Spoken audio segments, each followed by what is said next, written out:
Boom, coming in hot, Chinchy. What's up, brother? Happy Thursday morning to you, man. Happy Thursday. I'm bright eyes and bushy tailed now, but every once in a while I text you. We're starting late again today because I'm like, hey, I need another 15 minutes. Because it's not because I don't wake up. Bella wakes me up, and both dogs get up, and I feed them usually at like 6:15, and I can stay up. Yeah.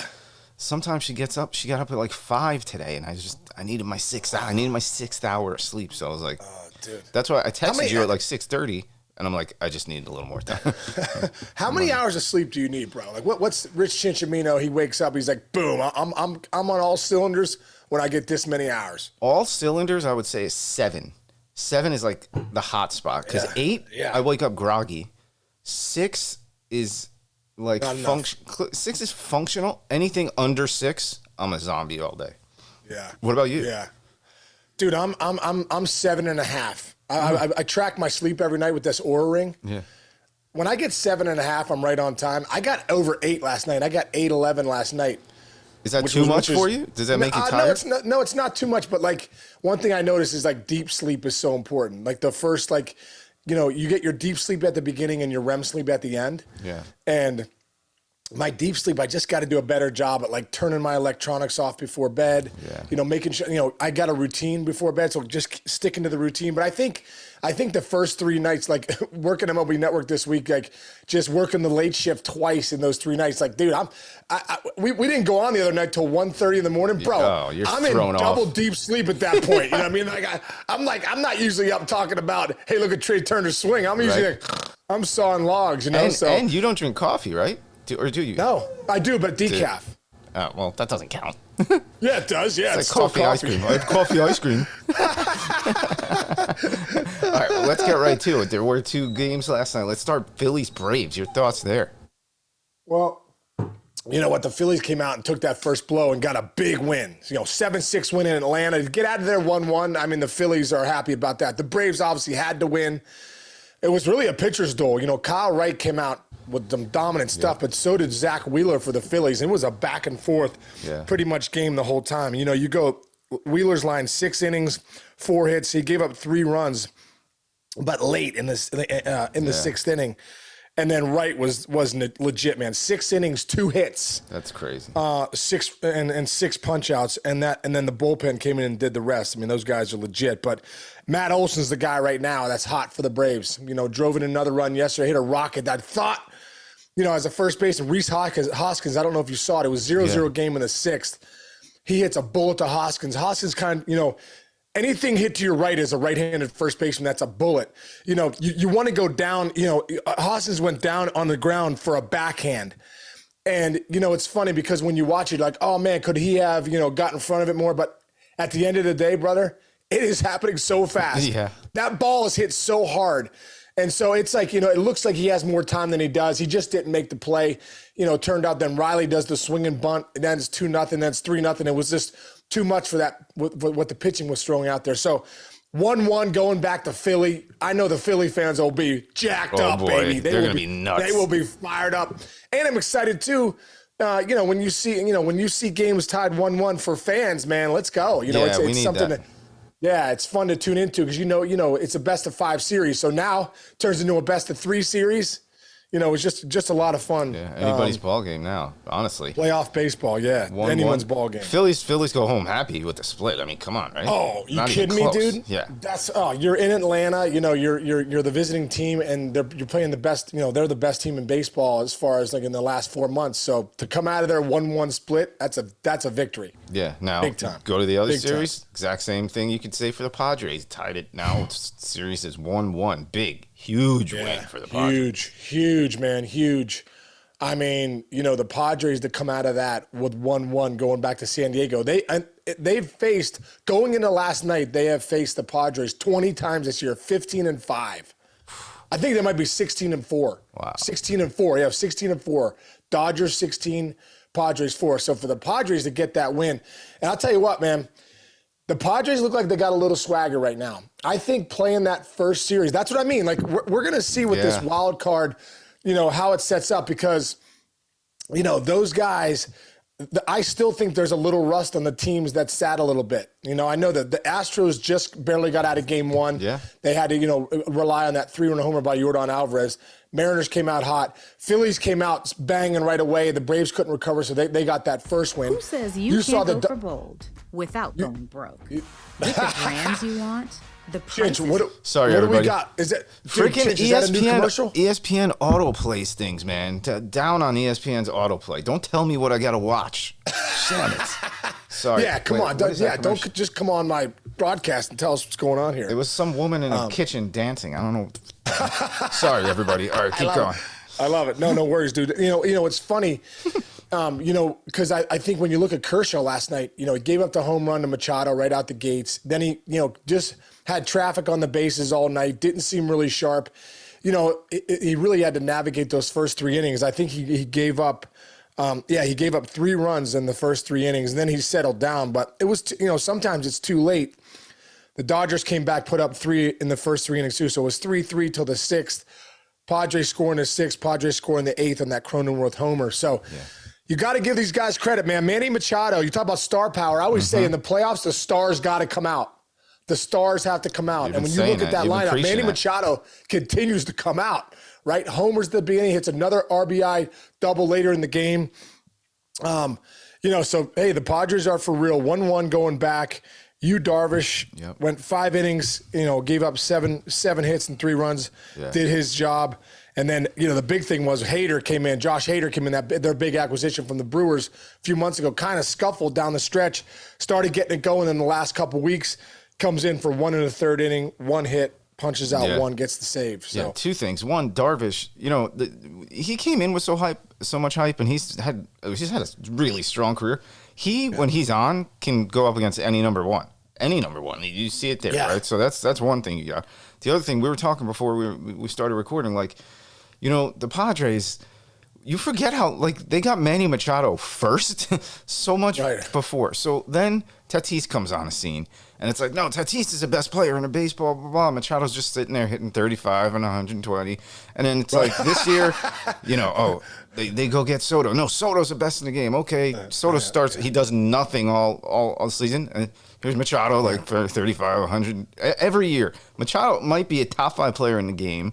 He's going to be a Hall of Famer if he continues down this path. You got to give him credit for, and he's had his issues. He's argued with people here and there. He had the thing with when he stepped on the bag that time, threw the bat when he was a kid. So he has a couple crazy things that pop into his world every now and again. But you can't deny the skills and how good and consistent this guy has been over the years. Yeah, no, Chinch, you're exactly right, man. I think we, you kind of take him for granted because on the flip side of him offensively, he's an incredible, probably one of the best third basemen in the game. You're talking about him, Arenado, Brian Hayes.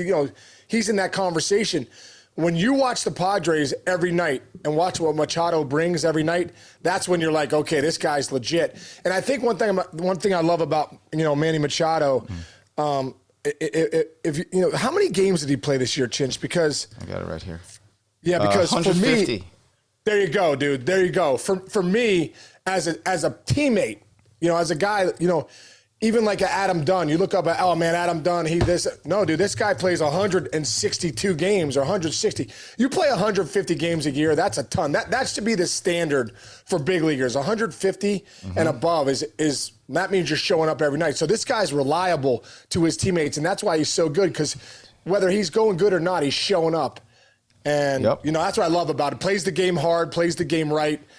I love it. How about this? 8 out of his 11 years. Actually, 9 if you take the trade year. 9 of his 11 years, 150 games or more. 162 twice, 156 3 times for a shortstop, third baseman. Some of those years he was shortstop. Some of those years is shortstop. Exactly. The wear and tear of playing short and the mentality to do that. You got to be kidding. This guy. Yeah, you're right, man. I love it. I love that you brought that up about Machado, because you're right, man. Sometimes we overlook him.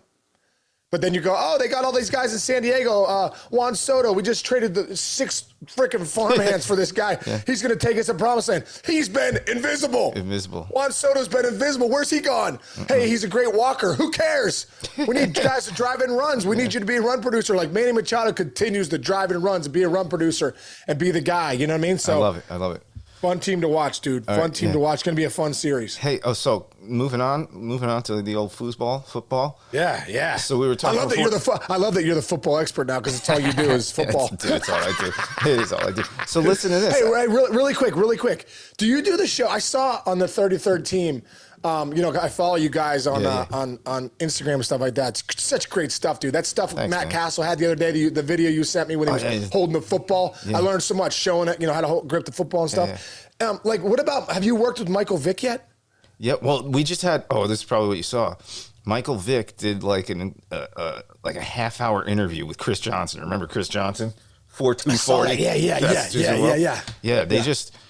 Yeah, it's been cool. The current players and the retired players seem, we have like 40 guys on our roster. Right? So like they get their friends coming, like we've had like 80 guests on here because you have 80 friends. And so like some of the guys who aren't on our roster come in. That was a fun interview. But we fire up something called, I won't pull the curtain back too much. I don't want to give away too many trade secrets. But everything's remote. It's been pretty cool so far. We're having fun with it. I'm having fun with it. That's really cool, dude. And I hadn't worked in football since in 17 years. Like I used to, I was the greatest thing ever. Is like I got to be on work on prime time with Berman and Tom Jackson back in the day. I was just a production assistant. That's cool. Dude, that was the greatest thing ever back then.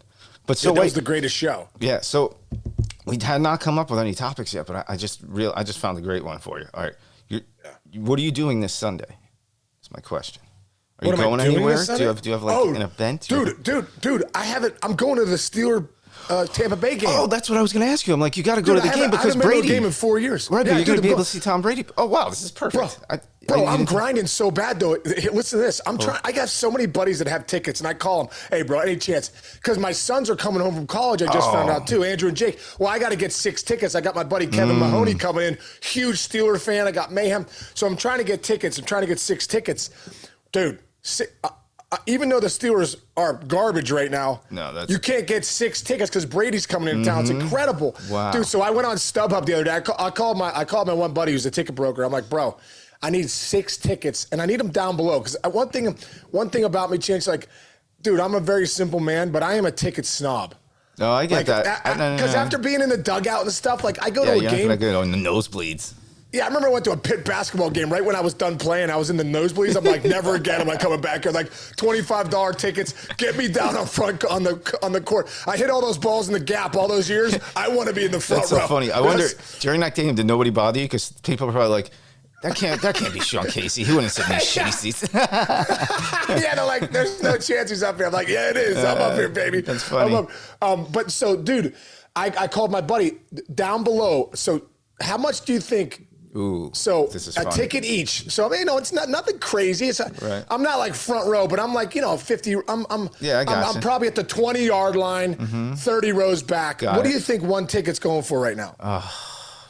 And remember, it's not like a Super Bowl ticket, but I think it's still higher price than I would want to pay. 300. I'm not 300. That's a great guess, dude. How about 575? Oh no. So I was like, okay, I'm gonna buy the tickets because I got my friends coming into town and my kids, and I'm like, to go see Tom Brady, 600 times 6, $3,600. No, thank you. No, thank you. Wait, what we got to do here? Here. Okay, if you're listening today, okay, you got to go on our YouTube page when the show comes up, okay. If you can get Sean 6 tickets to the game this Sunday, he will autograph what? Dude, whatever you want. What's worth $3,600? I don't know. I don't know if I'm not. Yeah. I don't know if I'm cool enough, Chinch, to have that kind of value. You know what I mean? If I sign a jersey. How about a signed jersey and a free cameo? Yes. That's good. Yes. signed jersey, free cameo. You get me 6 tickets. You get whatever. Yeah. I'll have dinner. I'll come over to your house. I'll cook you dinner. Okay. I'm a great cook. Seriously, I'll cook filet mignon, a sweet potato mash, and a side of some ice cream. I'll make my own homemade ice cream for you. There you go. You wow. Find me 6 tickets. Wow. To the Steelers game. That's not easy. Imagine like we'll find out. What if what if Big Ben listens to our podcast and he's a big fan, and all of a sudden you get to he has you like on the field with him. I don't know if he listens though. I know. Oh man, I know. Well, dude, I do know Omar Khan and Andy Whitewell, who who basically run the Steelers. So I'm trying to infiltrate them right now. That's what I'm trying to do. See if they'll let you sing the national anthem. I should call Thomas Tull too. Thomas is. Oh, that's your. I should call Thomas too. But they're locked in. They don't want six riffraffs coming in their box to watch the game. You know what I mean? Oh, I don't know, man. Some of those guys like when they see a guy, former big league ball player, and I'm in the box, dude. Dude, my sister got me this shirt last year for Christmas. I sleep in it at night. Pittsburgh versus All-Yens. That's great. Oh, I got to tell you. But, dude, people are fired up. Who doesn't want to see Tom Brady, bro? Who doesn't want to see the greatness, the guy that, And I think, too, like, I don't know, Giselle's, filing for divorce or whatever for a guy that takes care of him. I was thinking to myself, I was telling Sarah the other day, I go, listen, this guy takes care of himself.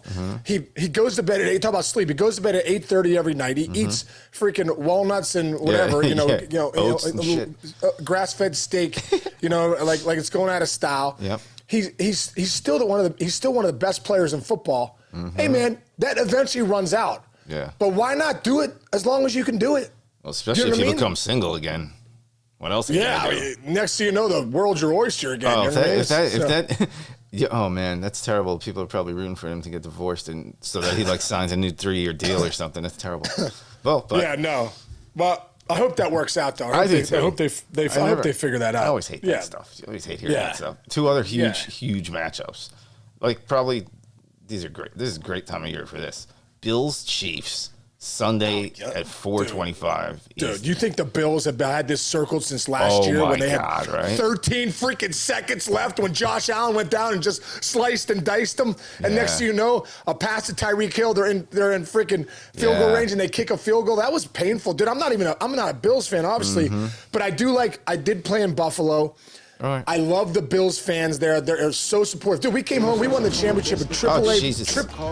Fucking autoplay. Sorry, everybody. They came back with ESPN's backing our thing for whatever. They don't pay us. Nobody pays us. Nobody pays us anything. We got people chiming into our show. God, dude. But when I played in Buffalo, dude, we won the AAA championship. Yeah. Freaking, we come back from Iowa from the 3-game series. We win it in Iowa. We come back like 12. Think about this: 12,000 people show up with umbrellas to meet us at the stadium so we could hold up the championship trophy. I swear to God, dude. AAA baseball. The Buffalo fans are incredible, and that's why when they lost yesterday to Kansas City, I was like bummed for the Buffalo fans because they are awesome. Bills Mafia. The Bills Mafia. The Bills are like a religion there, bro. Yeah, that's like a religion. It's like you go to Catholic Mass and you go to the Buffalo game. You don't know, you know what I mean? No, you kneel for Catholic Mass, Hail Mary, full of grace, and then you jump off a building and land through a ping pong table in the afternoon. That's what their day. That's what their Sunday's like. That's your Sunday. Yeah, you go to mass and then you take off an RV on an RV. You launch on like Jimmy Superfly Snuka off the top of a cage in Madison Square Garden, and bam, you land on the French onion dip and the whole freaking spread. Yeah, they get up with Wingstop, and then they're like pour beer over their head, and then do a shot, and then just go like this, and you see it every weekend. And guess what? I hit play every time. I'll never watch one of those people do it. And then they get up, and no one's ever heard. I'm like, that guy got it. He has to be dead, but he's already beer bonged 14 beers. He feels nothing. Yeah, it's like a rubber band. Morphine through his body. Yeah. So funny. That's so good. And then the other one, well, speaking of fans, freaking Cowboys Eagles, man. 4-1 versus 5-0. Pretty good matchup. Oh, that's going to be good, dude. That's going to be really good. When is Dak Prescott coming back? See, here's the thing. The backup has been playing so well. That's the thing. Yeah, he's been good, right? He's been good enough, and they're winning. So the logic is, wait, if they were 2-3 or 3-2 right now, it's like, oh, get him back, get him back. You don't have to get him back at 75% because they prove they can functionally win, and their defense is unbelievable. They basically have the new Lawrence Taylor on their defensive side, but like, they gotta wait. They should just wait until he's 100%, like 110%. That's what like the consensus says. You know, instead of having to rush him back, like make sure when he comes back, he's back for good. He's and he's 100% healthy. Yeah, and you give a huge handshake to the backup, and he's going to wind up getting a 3-year, $80 million deal somewhere.